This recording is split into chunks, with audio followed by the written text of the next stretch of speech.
My mother, Linda, stood in my kitchen, wiping a smudge off my granite counter with her thumb, and told me I was banned from my sister's welcome home party.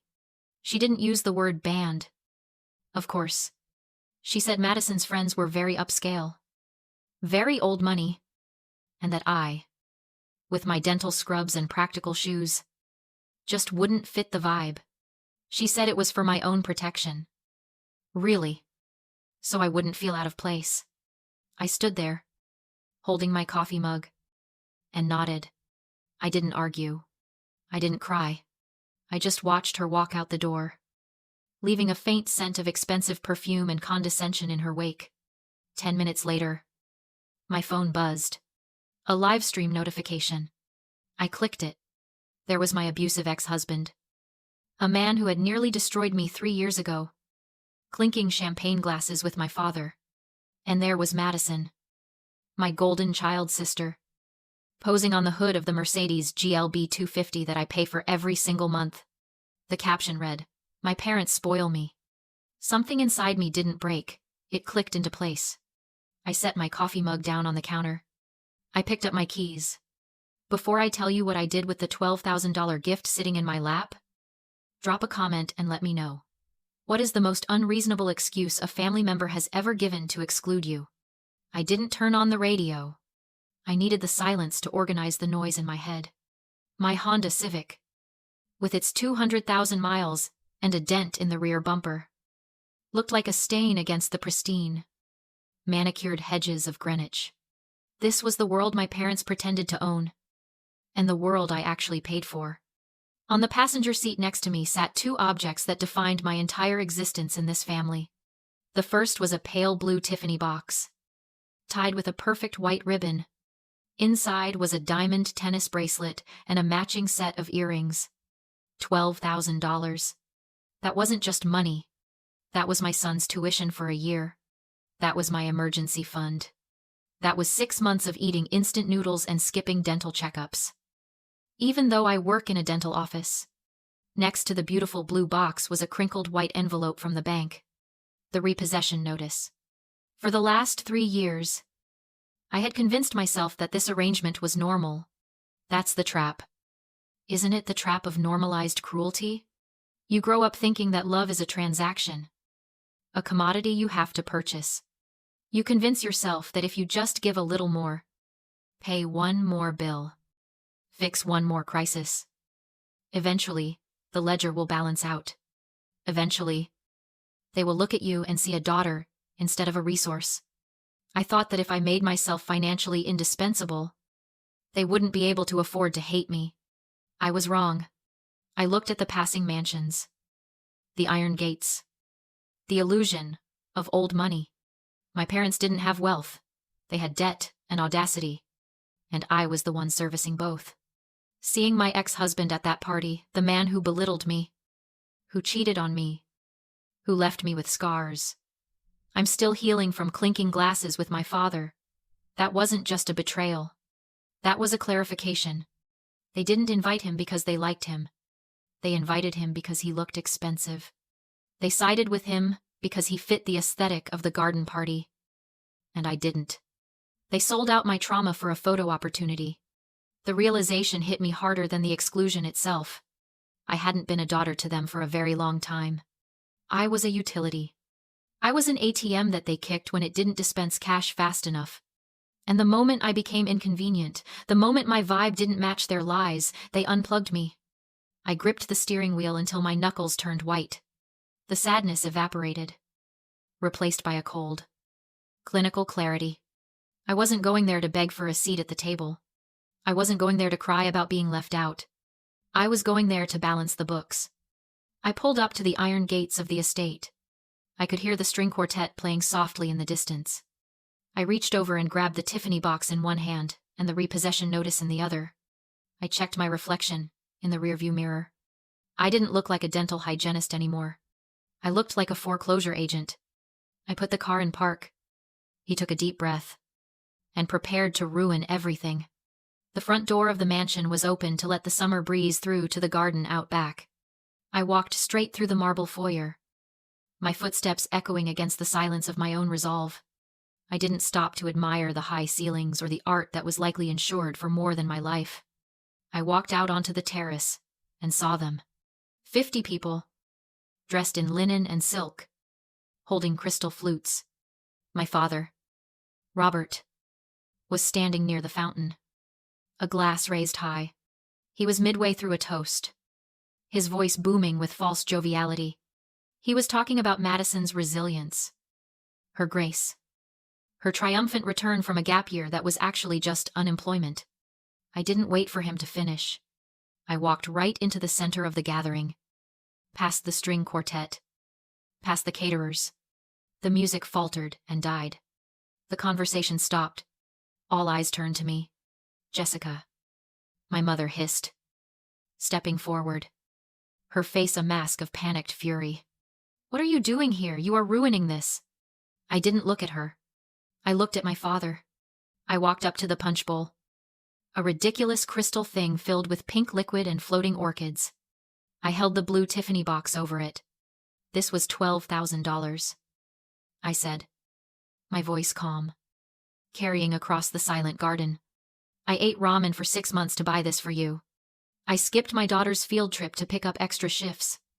I thought, if I bought you something beautiful enough, you might finally see me. I turned the box over. The diamond bracelet and the earrings tumbled out, splashing into the sticky punch, sinking to the bottom, among the ice cubes. But you don't want beautiful things, I continued. You want free things. I reached into my pocket and pulled out the white envelope. I handed it to my father.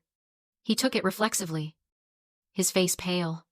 That is a repossession notice, I announced, turning to face the crowd of wealthy neighbors and business partners.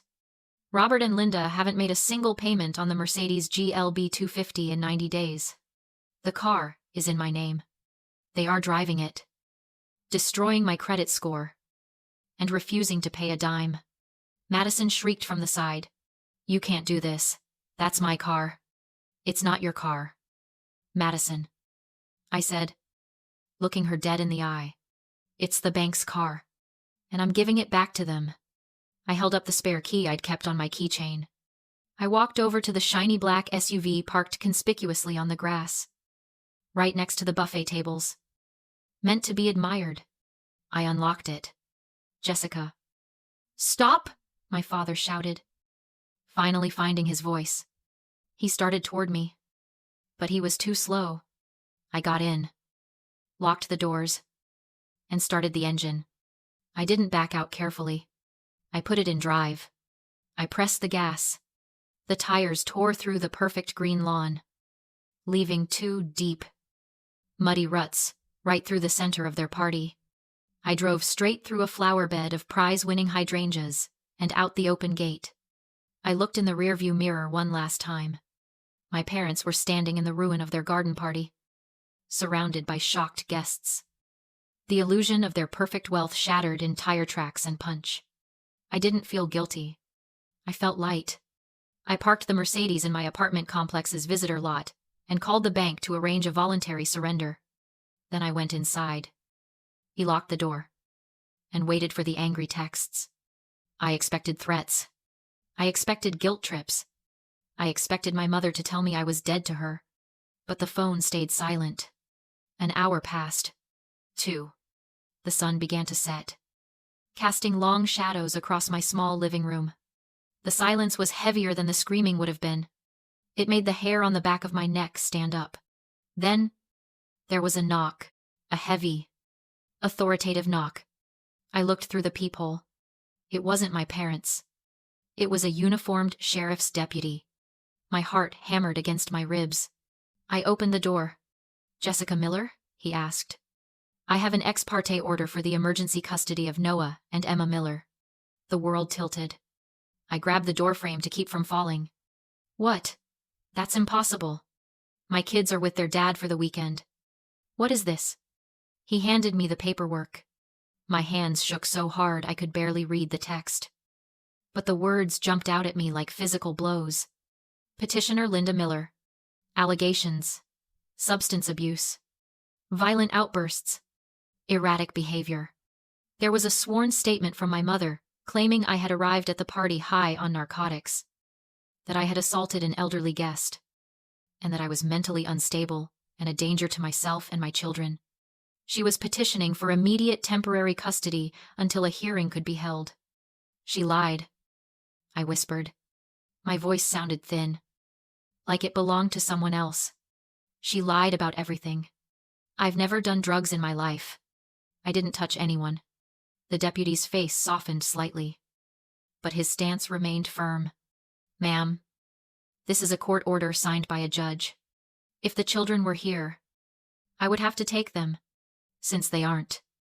You need to know that you cannot pick them up from their father. They will be placed in your mother's care until the hearing on Tuesday. You can't do this, I pleaded, tears finally spilling over. She's doing this to punish me. She's doing this because I took my car back. You can make your case to the judge on Tuesday, he said. But right now, this order is valid. Do not violate it. He walked away, leaving me standing in the doorway with a piece of paper that effectively kidnapped my children.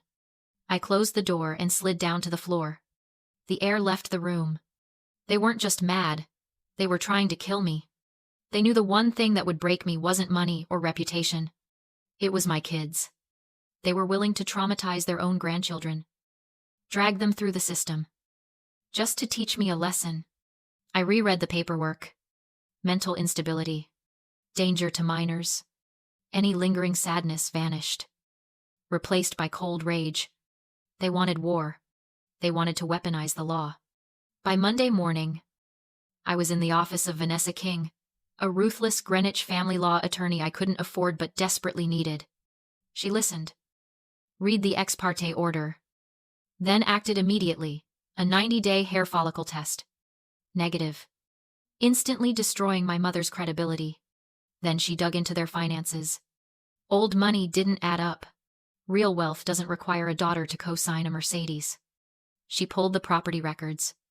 The $4 million mansion hollow. 5 years earlier, my parents had taken out a reverse mortgage. They were living off the house's equity funding clubs. Trips. Madison's lifestyle literally consuming the asset. There was no inheritance. Only compounding debt. The legacy was a lie. Madison had spent her life guarding a gold mine that didn't exist.